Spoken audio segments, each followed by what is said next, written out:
السلام علیکم۔ ہمیشہ یاد رکھنا، زندگی میں جو کبھی پھسلے نہیں، کبھی گرے نہیں، وہی لوگ ہیں جو کبھی کسی اونچائی پر چڑھے ہی نہیں۔ آنسو بہانے سے کوئی اپنا نہیں ہوتا، جو اپنے ہوتے ہیں وہ رونے کہاں دیتے ہیں۔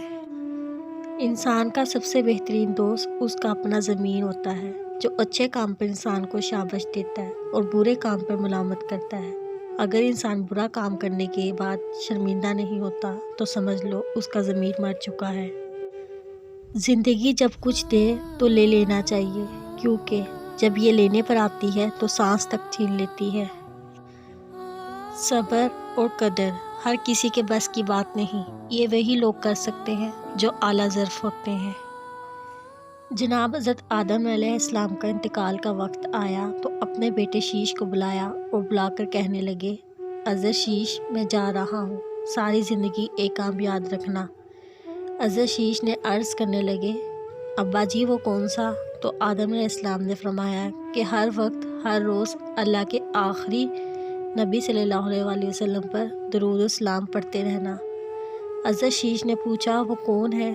حضرت آدم علیہ السلام نے جواب دیا، جب اللہ کریم نے میرے اندر روح پھونکی تھی تو میں نے جنت کے درختوں کے پتوں پر لکھا دیکھا تھا، لا الہ الا اللہ محمد الرسول اللہ۔ اشفاق احمد کہتے تھے کہ انسانوں کی فطرت ہے، اگر محبت نہ ملے تو صبر نہیں کرتے، اور جب مل جائے تو اس کی قدر نہیں کرتے۔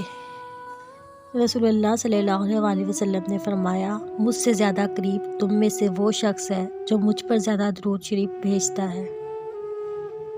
روح نکلنے کی ابتدا پاؤں سے ہوتی ہے تاکہ انسان بھاگ نہ سکے، اور انتہا آنکھوں پہ تاکہ وہ اپنی بے بسی دیکھ سکے۔ اللہ ہمیں سخت موت سے بچائے، آمین۔ آپ صلی اللہ علیہ وسلم نے فرمایا، آسانی کرو اور سختی نہ کرو، اور خوش کرو اور نفرت نہ دلاؤ۔ خاموشی اختیار کر لیں مگر گلہ مت کریں، گوشہ نشین ہو جائیں مگر اپنا معیار مت گرائیں۔ عزت نہ ملے تو کنارہ کشی بہتر ہے، لیکن وقت کی بھیک نہ مانگے، کیونکہ عزت اور محبت کے بغیر کسی بھی رشتے کا وجود نہیں۔ غم میں اللہ کی یاد آئے اور درود شریف ہو تو سمجھو کہ غم سرفراز کر گیا۔ آپ کے بارے میں اگر سب یہ سوچ رہے ہیں کہ آپ ناکام ہوں گے تو یہی سوچ آپ کو کمزور کرتی ہے، کیونکہ آپ نے زمانے کی اس سوچ کو ایک ڈر کی صورت اپنے ذہن، دل و نظر میں خود جگہ دی ہوتی ہے۔ دراصل یہی ڈر آپ کو کامیاب نہیں ہونے دیتا۔